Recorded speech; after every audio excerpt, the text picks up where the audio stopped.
ನಮಸ್ಕಾರ ವೀಕ್ಷಕರೇ, ಪಾಕಸ್ತ್ರ ಚಾನಲ್ಗೆ ಸ್ವಾಗತ. ಇವತ್ತು ನಾನು ಬದನೆಕಾಯಿ ಪಲ್ಯನ ನಿಮ್ಮ ಜೊತೆ ಶೇರ್ ಮಾಡ್ಕೊಳ್ತಾ ಇರೋದು.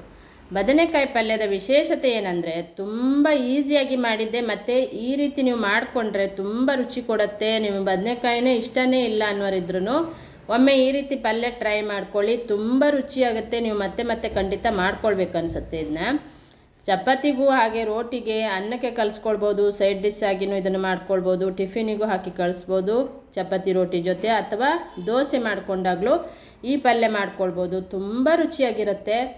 ನೀವೊಮ್ಮೆ ಇದನ್ನು ಟ್ರೈ ಮಾಡಲೇಬೇಕು. ವಿಡಿಯೋನ ಪೂರ್ತಿಯಾಗಿ ನೋಡಿ, ಹಾಗೆ ಇನ್ನೊಬ್ರಿಗೂ ಶೇರ್ ಮಾಡಿ. ಬದನೆಕಾಯಿ ಪಲ್ಯ ಮಾಡಲಿಕ್ಕೆ 2 ಬದನೆಕಾಯಿಯನ್ನು ನಾನಿಲ್ಲಿ ಕಟ್ ಮಾಡಿ ನೀರಲ್ಲಿ ಹಾಕಿಟ್ಟಿದ್ದೆ. ಬಿಳಿ ಬದನೆಕಾಯಿ ಇದನ್ನು ಕಟ್ ಮಾಡಿ ನೀರಲ್ಲಿ ಹಾಕಿಟ್ಟಿದ್ದೆ. ಒಂದು 10-15 ನಿಮಿಷ ಇದನ್ನು ನೀರಲ್ಲಿ ಇಟ್ಕೊಂಡ್ರೆ ಅದರಲ್ಲಿರುವ ಕೈ ಅಂಶ ಎಲ್ಲ ಹೋಗುತ್ತೆ. ನಂತರ ಮತ್ತೆ ವಾಶ್ ಮಾಡ್ಕೊಳ್ಬೇಕು. ಹಾಗೆ 2 ಟೊಮೆಟೊವನ್ನು ತೊಗೊಂಡಿದ್ದೆ, 1 ದೊಡ್ಡ ಈರುಳ್ಳಿ, ಒಂದು 5-6 ಎಸಳು ಬೆಳ್ಳುಳ್ಳಿಯನ್ನು ಜಜ್ಜಿ ಇಟ್ಕೊಂಡಿದ್ದೆ. ಈಗ ಒಂದು ಬಾಣಲೆಗೆ ಒಂದು 2 ಸ್ಪೂನ್ ಆಗುವಷ್ಟು ತೆಂಗಿನ ಎಣ್ಣೆ ಹಾಕಿದ್ದೆ.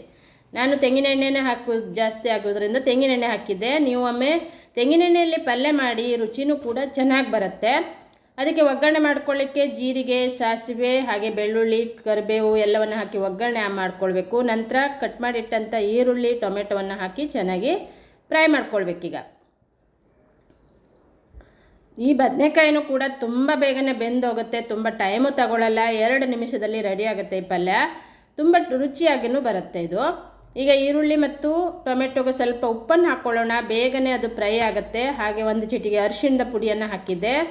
ಚೆನ್ನಾಗಿ ಇದನ್ನು ಫ್ರೈ ಮಾಡ್ಕೊಳ್ಬೇಕು. ಇದು ಫ್ರೈ ಆಗ್ತಾ ಇದ್ದಂಗೆ ಈಗ ನಾನಿಲ್ಲಿ ಬದನೆಕಾಯಿನ ಮತ್ತೆ ಒಂದ್ಸಲಿ ತೊಳೆದು ಬಿಟ್ಟು ಇದನ್ನು ಈಗ ಹಾಕ್ಕೊಳ್ತಾ ಇದ್ದೆ. ನೋಡಿ, ಎಲ್ಲ ಬದನೆಕಾಯಿನ ಹಾಕ್ಬಿಟ್ಟು ಚೆನ್ನಾಗಿ ಈಗ ಮಿಕ್ಸ್ ಮಾಡ್ಕೊಳ್ಳೋಣ. ಇದಕ್ಕೆ ಒಂದು 2 ಚಮಚ ಆಗುವಷ್ಟು ನೀರು ಹಾಕ್ರೆ ಸಾಕು. ತುಂಬ ನೀರು ಹಾಕಬಾರ್ದು, ತುಂಬ ಬೇಗನೆ ಬೇಯುತ್ತೆ ಇದು. ಹಾಗಾಗಿ ನೀರು ಹಾಕಬಾರ್ದು, ತುಂಬ ಗಂಜಿ ಆಗಿಬಿಡುತ್ತೆ. ಹಾಗಾಗಿ ಸ್ವಲ್ಪ ನೀರು ಹಾಕ್ಕೊಂಡು ಇದನ್ನು ಬೇಯಿಸ್ಕೊಳ್ಬೇಕು. ಈಗ ಮುಚ್ಚಿಬಿಟ್ಟು ಇದನ್ನು ಬೇಯಿಸ್ಕೊಳ್ಳೋಣ. ಈ ಬಿಸಿಯ ಹಾವೆಯಲ್ಲೇ ಅದು ಬೆಂದುಬಿಡುತ್ತೆ, ಅಷ್ಟು ಸ್ಮೂತಾಗಿ ಬೇಯುತ್ತೆ ಇದು.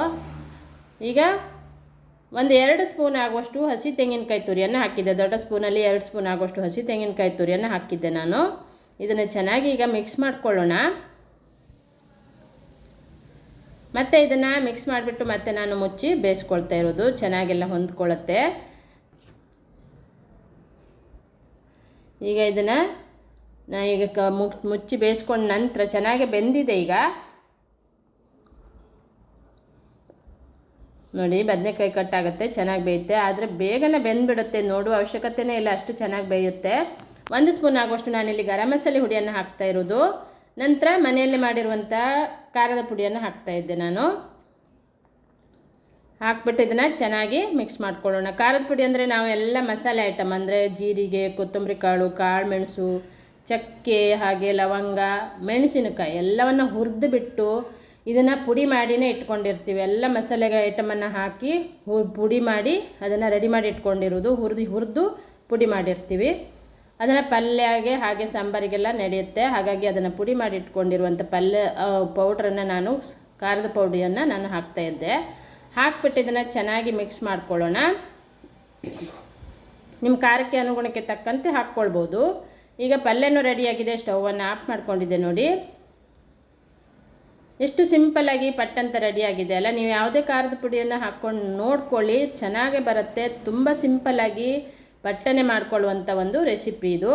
ಹಾಗೆ ಇನ್ನೊಬ್ರಿಗೂ ಶೇರ್ ಮಾಡಿ, ಲೈಕ್ ಮಾಡಿ, ಸಪೋರ್ಟ್ ಮಾಡಿ. ನನ್ನ ಚಾನಲನ್ನು ಫಸ್ಟ್ ಟೈಮ್ ನೋಡ್ತಾ ಇದ್ದರೆ ಸಬ್ಸ್ಕ್ರೈಬ್ ಮಾಡ್ಕೊಳ್ಳಿ. ಪಕ್ಕದಲ್ಲಿ ಇರುವಂಥ ಬೆಲ್ ಬಟನನ್ನು ಕ್ಲಿಕ್ ಮಾಡಿದರೆ ನಾನು ಯಾವುದೇ ಒಂದು ರೆಸಿಪಿಯನ್ನು ಅಪ್ಲೋಡ್ ಮಾಡಿದಾಗ ಅದರ ನೋಟಿಫಿಕೇಷನ್ ಫಸ್ಟ್ ನಿಮಗೆ ಬರುತ್ತೆ. Thank you.